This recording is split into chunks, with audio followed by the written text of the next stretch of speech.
প্রথমবার আমার ডুয়ার্স ভ্রমণ, তাও আবার মা বাবাকে সাথে নিয়ে। আর এই ট্রিপটা আমরা দারুণ এনজয় করছি। লাটাগুড়িতে দুদিন কাটিয়ে আজকে যাব জলদাপাড়া। লাটাগুড়ি থেকে জলদাপাড়া পৌঁছানোর আমাদের জার্নি। জলদাপাড়াতে আমরা কোথায় থাকবো আর জঙ্গল সাফারি বুকিং এর সমস্ত ইনফরমেশন থাকবে এই ভিডিওতে। টিপসি প্লাস গাইড চার্জ নিয়ে এখানে সাফারি রেট হচ্ছে। হাতিকে এখানে মহাকাল মনে করা হয়। জঙ্গল থেকে বন্যপ্রাণী কিন্তু মাঝে মাঝে বেরিয়ে আসে এই নদীর ধারে। তাই ভিডিওটা স্কিপ না করে শেষ পর্যন্ত অবশ্যই দেখতে হবে। আর আমি প্রিয়াঙ্কা, আর আপনারা দেখছেন ট্রাভেলিং বিটুইনের আরো একটা নতুন blog. Good morning from Lataguri. আজকে আমাদের দ্বিতীয় দিন লাটাগুড়িতে, আর সকালবেলা বেরিয়ে পড়েছি একটু নদীর ধারে ঘুরবো বলে। এই হচ্ছে আমাদের রিসর্টটা, আর এর পাশে আরো একটা রিসর্ট রয়েছে, কুমলাই রিভার রিসর্ট হোমস্টে। আর ঠিক সামনে দেখা যাচ্ছে কুমলাই নদী,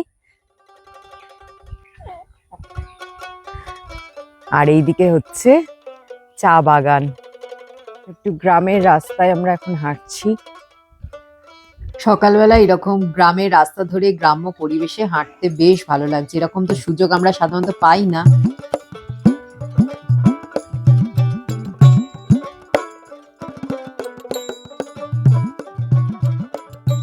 এই যে কুমলাই নদী, নদীর ধারে নামা যাবে না, তা আমরা নদীর ধার বরাবর হাঁটছি। এই কুমলাই নদী গিয়ে তিস্তাতে পড়েছে। আমরা একটুখানি হেঁটে এখন চলে এসেছি নদীর ধারে। এখানটা থেকে নদীর ধারে একদম নামা যাচ্ছে। এই নদী পাড়ে এসে এইরকম একটা ভেলা দেখলাম, তো শোলা দিয়ে বানানো। এটাই এখানে নদী পারাপারের জন্য ব্যবহার করা হয়। এখানে বাঁধা রয়েছে ঘাটে। ওই সামনে দেখা যাচ্ছে আমাদের রিসর্টটা। আমরা যে এই রিসর্টটায় উঠেছি এটার নাম হচ্ছে গ্রিন পিস রিসর্ট। আর এখানকার রুম এবং অন্যান্য সমস্ত ডিটেলস আমি এই সিরিজের প্রথম ভিডিওতে শেয়ার করেছি। সাথে গরুমারা ফরেস্টের সাফারি ও লাটাগুড়িতে 7 পয়েন্ট সাইটসিং এর সমস্ত ইনফরমেশন আগের ভিডিওগুলোতে পেয়ে যাবেন। যদি এখনো না দেখে থাকেন, একবার দেখার জন্য অনুরোধ রইল। লিংক আই বাটন আর এই ভিডিও শেষে দেওয়া রয়েছে। রেডি হয়ে আমরা বেরিয়ে পড়ছি আমাদের লাটাগুড়ির গ্রিন পিস রিসর্ট থেকে। এখন আমরা যাব এখান থেকে জলদাপাড়া। আমরা যে গাড়িতে করে গতকাল সাইট সিন করেছিলাম, সেই ভাইয়ের গাড়িতেই আমরা জলদাপাড়া যাচ্ছি। এই ভাইয়ের সঙ্গেই আমরা গতকাল সাইট সিন করেছিলাম, আজকেও যাচ্ছি জলদাপাড়া। তো খুব ভালো আমাদের কালকে ঘুরিয়েছে। তো ভাইয়ের থেকে ভাইয়ের নাম আর ফোন নাম্বারটা জেনে নি। আমার নাম হচ্ছে শাহিদ আলী। আমার মোবাইল নাম্বার হচ্ছে 7908514060। আপনারা চাইলে ভাইয়ের সঙ্গে সরাসরি ফোন করে ডুয়ার্সে ট্যুর করার জন্য কন্ট্যাক্ট করতে পারেন। রিসর্ট থেকেই আমরা ব্রেকফাস্ট করে নিয়েছি। তারপর সমস্ত ফর্মালিটিস কমপ্লিট করে চেক আউট করে আমরা বেরিয়ে পড়লাম জলদাপাড়ার উদ্দেশ্যে। আকাশের মুখ বেশ ভার হয়ে গেছে, আর কিছুটা এগোতেই শুরু হলো টিপটিপ বৃষ্টি। দুদিন আমরা যতটা রোদ আর গরম পেয়েছি, আজকে কিন্তু ওয়েদার সেই তুলনায় অনেক ভালো, বেটার। কিন্তু বৃষ্টি অল্প হোক, ঠিক আছে, বেশি বৃষ্টি হলে আবার মুশকিল। আমি বৃষ্টি না চাইলে কি হবে, মুষলধারায় বৃষ্টি অলরেডি শুরু হয়ে গেছে। আর মাঝে মাঝে এতটাই জোরে বৃষ্টি হচ্ছে যে চারিদিক সব ঝাপসা হয়ে যাচ্ছে। যাওয়ার পথে এই রাস্তাতে পড়ে মহাকাল মন্দির, তো জুতো খুলে নামতে হবে। বৃষ্টিও পড়ছে, তাই আর নামলাম না, আপনাদের দূর থেকেই দেখিয়ে দিচ্ছি। হাতিকে এখানে মহাকাল মনে করা হয়, তো এই হাতিরই পুজো করা হচ্ছে এখানে। লাটাগুড়ি থেকে জলদাপাড়ার দূরত্ব প্রায় 84 কিলোমিটার। মোটামুটি 2 ঘন্টা লাগবে আমাদের পৌঁছাতে।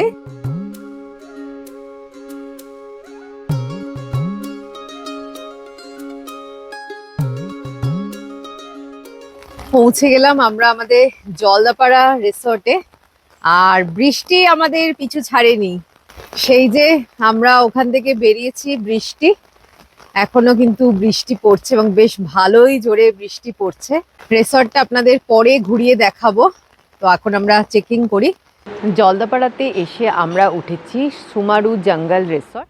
বৃষ্টিটা এখন একটু কমেছে, তো এই ফাঁকে আপনাদের রিসর্টটা একটু দেখিয়ে দিই। এখানে এরকম একটা গ্রাউন্ড রয়েছে, চারিদিকে গাছপালায় ঘেরা, বাচ্চারা খেলতে পারবে, সামনে দোলনা রয়েছে, আর রুম এখানে দুটো কটেজ রুম রয়েছে, আর এইদিকে আরও 6খানা রুম রয়েছে, আর এইদিকে রয়েছে রিসেপশন আর ডাইনিং এরিয়া। এবার আমরা যে রুমটা নিয়েছি সেটা একটু আপনাদের দেখিয়ে দিই। এটা একটা ট্রিপল বেডরুম আমরা নিয়েছি, বেশ বড় রুমটা আর সুন্দর। এখানে একটা সিঙ্গেল বেড রয়েছে আর এদিকে একটা ডাবল বেড রয়েছে, বেড সাইড টেবিল দেওয়া রয়েছে। এখানে এরকম বাঁশের তৈরি সোফা সেট রয়েছে, একটা টি টেবিল রয়েছে, টিভি। এখানে রয়েছে ইলেকট্রিক কেটেল আর চায়ের সরঞ্জাম, যেহেতু আমরা 3জন আছি তো এখানে 3টে কাপ আর তার সাথে 3টে কমপ্লিমেন্টারি জলের বোতলও দেওয়া রয়েছে। রুমে একটা বিশাল বড় কাঁচের জানলা রয়েছে আর জানলা দিয়ে পেছনের এরকম সবুজ একটা গ্রিনারি ভিউ পাওয়া যাচ্ছে। এখানে হচ্ছে সাজগোজ করার একটা জায়গা, ব্যাগগুলো আমাদের এখানেই রাখা হয়েছে, লাগেজটা।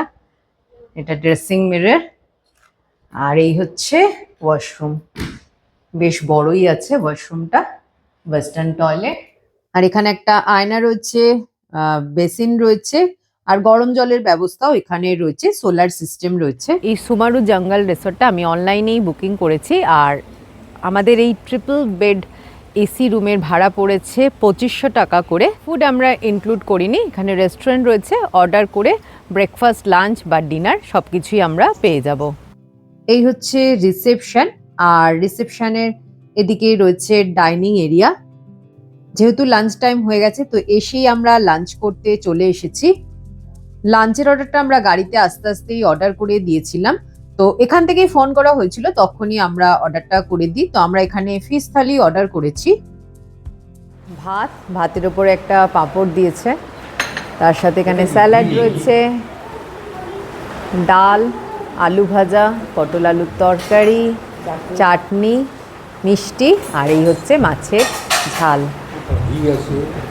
তার সাথে দিয়ে গেছে ঘি।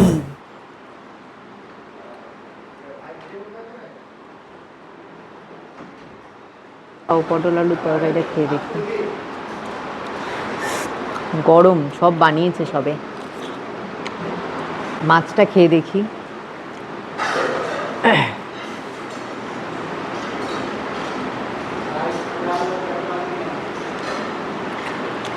ভালো আছে মাছটা, মিষ্টি, খারাপ নয়। এটা কাতলা মাছ। খাবারের টেস্ট মোটামুটি ভালোই, একদম ঘরোয়া।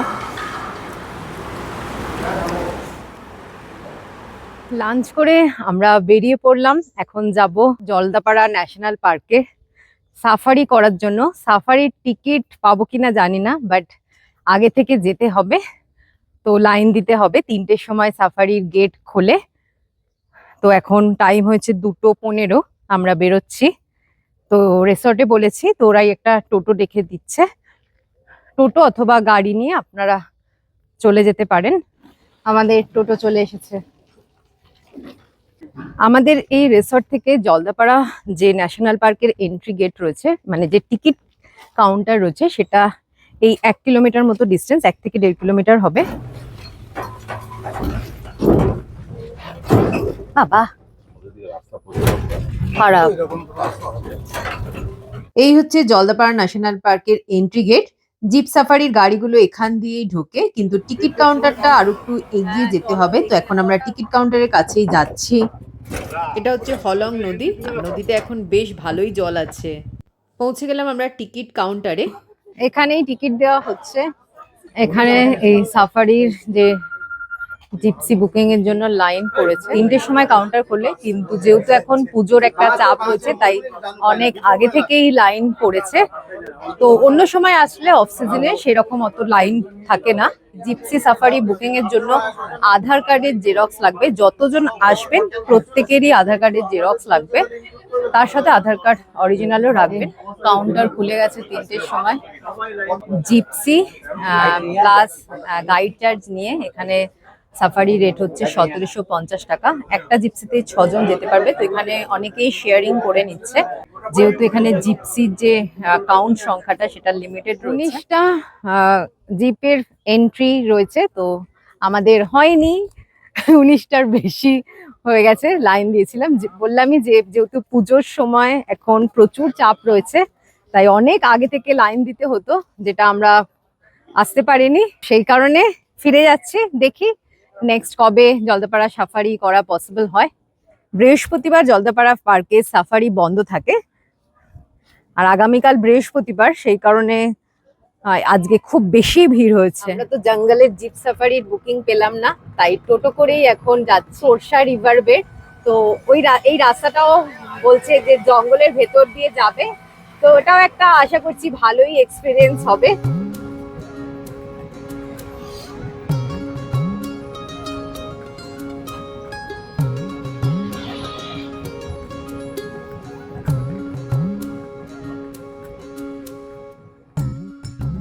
আমরা এখন যে রাস্তা দিয়ে যাচ্ছি, দুদিকেই রয়েছে ঘন জঙ্গল।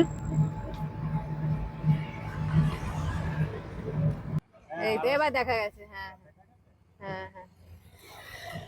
রাস্তায় যেতে যেতেই দেখা পেয়ে গেলাম একটা ময়ূরের। এগুলো জলদাপাড়া ফরেস্টেরই একটা পার্ট, আর এই পুরো রাস্তাটাই হচ্ছে এলিফ্যান্ট ক্রসিং জোন। মাঝে মাঝেই কিন্তু জঙ্গল থেকে হাতি বেরিয়ে আসে রাস্তায়। চলে এলাম আমরা তোরসা নদীর ধারে। আর ওই সামনে যে পাহাড়টা দেখা যাচ্ছে ওটা হচ্ছে ভুটানের পাহাড়। তো এই হচ্ছে তোরসা নদী। আমাদের যে টোটো দাদা আছে, তিনি আমাদের বললেন যে এই যে তোরসা নদীতে জঙ্গল থেকে কিন্তু বন্য প্রাণী বেরিয়ে আসে জল খেতে। তো সেটা দেখার, মানে সেটার জন্যই এসছি। জঙ্গল থেকে বন্য প্রাণী কিন্তু মাঝে মাঝে বেরিয়ে আসে এই নদীর ধারে জল খেতে। তো ভাগ্য থাকলে বলছে নাকি এখানে দেখা যায়। আর এই হচ্ছে তোরসা নদীর ওপর ব্রিজ, যার উপর এখন আমরা দাঁড়িয়ে আছি। সামনে দেখা যাচ্ছে ভুটানের পাহাড়, বললামই এখান থেকে ভুটান বর্ডার খুব কাছেই। আর এই ব্রিজটা ক্রস করে বাদিকে রয়েছে শ্মশানকালীর মন্দির। এই হচ্ছে শ্মশানকালীর মন্দির। সিঁড়ি দিয়ে কিছুটা নিচে নামতে হবে। আর এখানে অনেকগুলোই মন্দির রয়েছে, আর প্রচুর হনুমানও রয়েছে। তো হনুমানের থেকে সাবধান, জিনিসপত্র একটু সামলে রাখতে হবে। আর এই হচ্ছে মা শ্মশানকালীর মূর্তি। কালী মন্দিরের পাশে এখানে একটা শিব মন্দিরও রয়েছে, তার সাথে এখানে হনুমান মন্দির ও শনি মন্দিরও রয়েছে।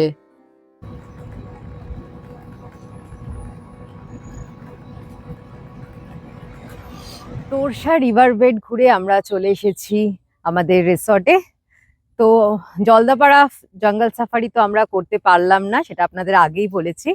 আর আগামীকাল বৃহস্পতিবার জলদাপাড়া ন্যাশনাল পার্ক বন্ধ থাকে। এইবারের মতন আমাদের আর সাফারি করা হবে না, কারণ নেক্সট ডে আমরা বেরিয়ে যাব এখান থেকে। জলদাপাড়া সাফারি নিয়ে কতগুলো ইনফরমেশন আপনাদের দিয়ে। জলদাপাড়া ন্যাশনাল পার্ক বৃহস্পতিবার বন্ধ থাকে, আর এখানে দু ধরনের সাফারি হয়, একটা হচ্ছে এলিফ্যান্ট সাফারি আর একটা হচ্ছে জিপসি সাফারি। এলিফ্যান্ট সাফারির বুকিং আপনারা অনলাইন এবং অফলাইন দুভাবেই করতে পারেন, কিন্তু জিপসি সাফারির কোনো অনলাইন বুকিং হয় না, সবটাই এখানে এসে অফলাইন বুকিং করতে হবে। আর মোট 4টে স্লটে জিপসি সাফারি হয়, মর্নিংয়ে 2টো এবং আফটারনুনে 2টো। মর্নিংয়ে 5:30 এবং 7:30 স্লটে সাফারি হয়, এবং আফটারনুনে 2টো এবং 4টে স্লটে। মর্নিং সাফারির বুকিং আগের দিন করতে হয়, আগের দিন সন্ধ্যে 6টায় কাউন্টার খুলে। আর আফটারনুন সাফারির বুকিং এর জন্য সাফারি টাইমিং এর 1 ঘন্টা আগে কাউন্টার খোলে। কাউন্টার খোলার 2 থেকে 3 ঘন্টা আগে লাইন দিতে হবে। বিশেষ করে সিজনে এই ব্যাপারটা রয়েছে, অফ সিজনে আসলে এতটা চাপ থাকে না। সন্ধেবেলায় রিসর্টের চারিদিকে আলো জ্বলে উঠেছে, আর বেশ সুন্দর লাগছে চারিদিকটা দেখতে। ডিনার আমরা এই রিসর্টেই অর্ডার করে দিয়েছি। আগামীকাল আমরা এখান থেকে যাব ভুটান। একদিনে আমরা ঘুরে দেখব ভুটান, আর সেই সমস্ত শেয়ার করব আমি নেক্সট ভিডিওতে। আজকের ভিডিওটা এখানেই শেষ করছি, দেখা হবে খুব শীঘ্রই। সকলে ভালো থাকবেন, টাটা।